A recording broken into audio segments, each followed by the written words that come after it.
So I came across these old pictures of Jazzy Jeff's studio, which was Studio 4, and then it turned into Tongue and Groove, and then it turned into Jeff's studio, which was called Touch of Jazz. So the first picture is just a hallway that you look down, and this is typically what it looked like down there. The second picture is I had just told a story about me and Will sitting outside a studio talking while they were recording the Groove, and that was that black door to the right. That was going into the studio, and me and Will were just sitting on the floor there talking. Across the way to the left, that was the bigger main studio. When Studio 4 was there and Tongue and Groove was there, that was the big studio that they recorded in.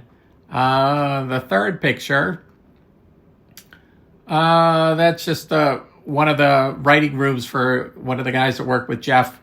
You see all his gear, the D88s and that kind of gear. And then the next picture, one of the guys that worked for Touch of Jazz.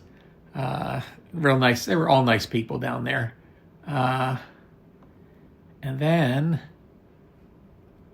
the next picture, that's like a longer shot of the same room, the production room that was going on. And this picture is actually, that's Jeff in the heavy sweater there.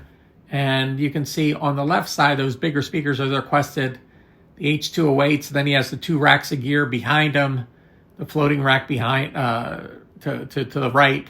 There's another picture of Serban that was sitting in that room when he was mixing.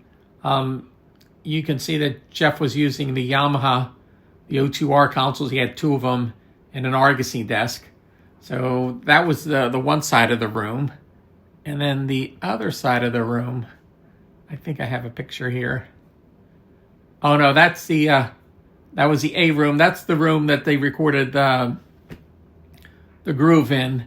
But I think that this picture is when, I'm pretty sure when Tongue and Groove had the studio, they had an old broadcast Neve console that they used, but you can see the big Westlakes in there.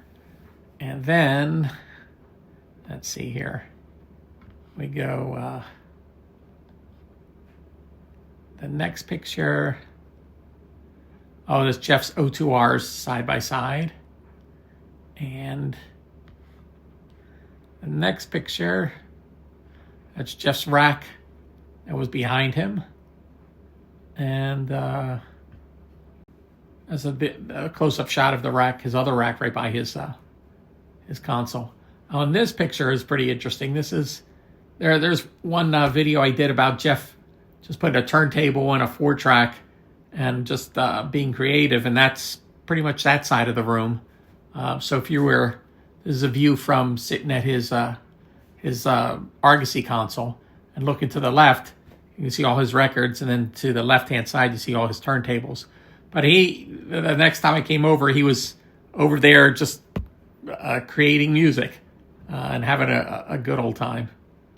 And that was that. So there's all the pictures from his studio. Now it's, I don't know who's down there now. But that used to be Studio 4, then Tongue and Groove. Tongue and Groove was Michael Block and Shelly Yakis. Then they left. Touch of Jazz took over the place, and they took over all the rooms, and then they had a conference room in there. So there you go.